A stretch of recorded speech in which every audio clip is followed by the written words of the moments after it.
Assalamualaikum warahmatullahi wabarakatuh. Aku akan bicara tentang hutang piutang dan siapa saja yang teman-teman dilarang, tidak dianjurkan menghutangkan uang kepada dia. Siapakah orangnya? Oke, pada dasarnya Allah Subhanahu wa taala pernah berfirman, "Man dzalladzi yuqridullaha qardan hasana fayudha'ifu lahu adhafan katsira." Jika kita menghutangkan uang kepada orang, itu sangat dianjurkan dan Allah akan balas berkali-kali lipat. So, sebenarnya menghutangkan uang kepada orang itu hukumnya sangat baik. Tapi ada beberapa orang-orang dan ciri orang yang kita tidak dianjurkan meminjamkan uang kepadanya. Yang pertama adalah orang yang sekiranya kita melihat secara fakta bahwa dia tidak mampu membayarnya. Misalnya orang-orang yang meminjam uang kepada kita untuk menghutangkan lagi kepada orang dan dia tidak bekerja, kecil kemungkinan dia mampu membayar, tidak dianjurkan meminjamkan kepadanya. Kalau mau kasih sedikit dengan ikhlas. Yang kedua adalah orang-orang yang berbohong dengan meminjam uang. Ketika dia berbohong dan tidak cukup fakta, alasan, reason dia meminjam uang dengan melakukan kebohongan, maka tidak dianjurkan kita meminjamkan uang kepadanya.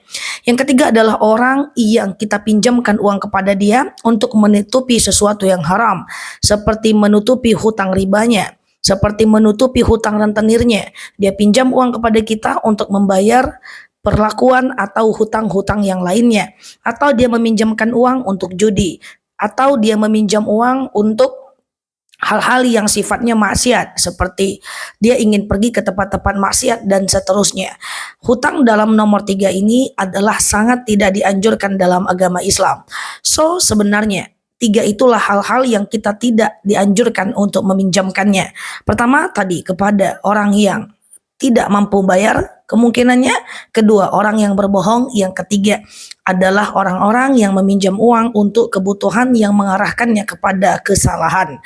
Nah, namun pada akhirnya jika meminjamkannya kepada hal-hal untuk kebutuhan yang memang dia susah, tentu itu sangat dianjurkan. Tapi ingat ya, untuk hutang piutang, hutang harus diganti. Kalau dia tidak mengganti, teman-teman harus mengingatkan 3 kali.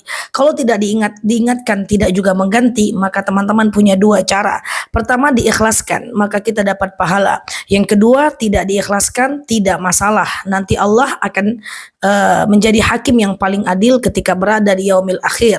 Innallah ahkamul hakimin, Allah lah sebaik-baiknya hakim.